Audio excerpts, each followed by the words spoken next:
And we continue now with our Great American panel. All right, RFK Jr. tells Congress he believes hogs are a bigger threat to the U.S. than Osama bin Laden. Listen to this tape. Quote that I recall, that would be, I believe actually this would be exact, large-scale hog producers were a greater threat to the United States and democracy than bin Laden's terrorist network. Is that an accurate quote? I don't know if that's accurate, but I believe it and I support it. Geraldo. It was kind of a wacky way of saying something that, I've chased Osama bin Laden around the world, as you know, from the Sudan to Tora Bora to everywhere. I hate Al-Qaeda and what they did to the city, and and many of the people who died were known to me. It's awful.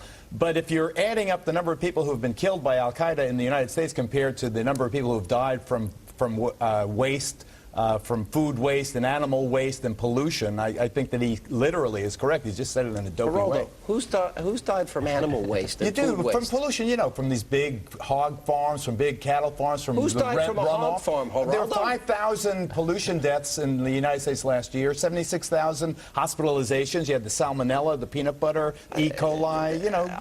There is a reality. It's a bigger threat to the U.S. than Osama bin Laden. It's a dumb way of making a point. His point was that pollution kills more than Al-Qaeda. It was dumb. But Michelle?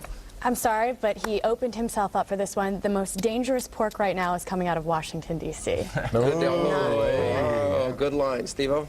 Sometimes we all agree. I mean, some people say stupid things. He clearly said a stupid thing. Yeah, and he had a chance to back off, and he didn't. But I agree with Geraldo. There is a point here about food safety. He just didn't make it right. He said it years ago, too. Why do we care?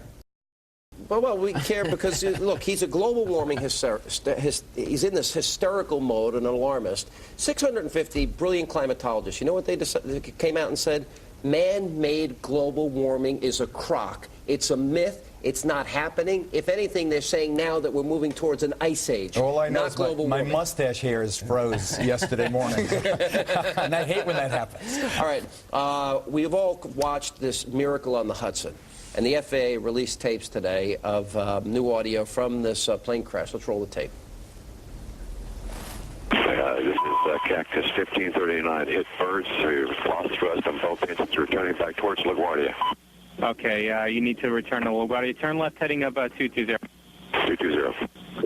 Sorry, stop you to park. He's got emergency returning.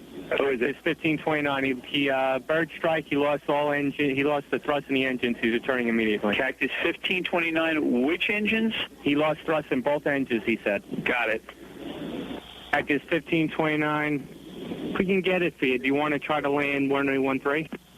We're unable. We may end up in the Hudson. Geraldo, you were down there. I'm staggered by his competence, by his coolness.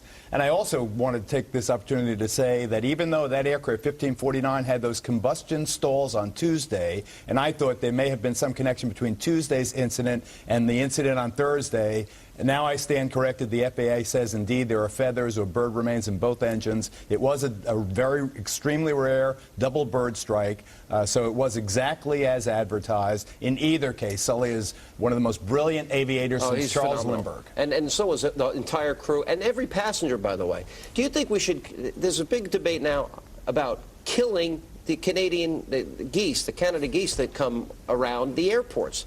I'm in favor of it.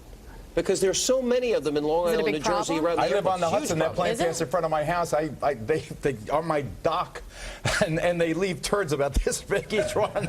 Gee, thanks, Geraldo. I thought I could get a little organic news. Do we need to put humans above the geese?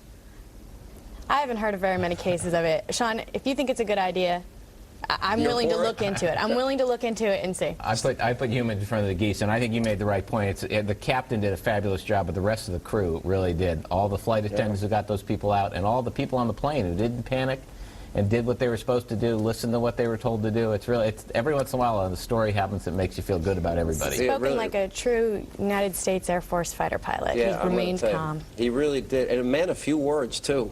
He still has barely spoken.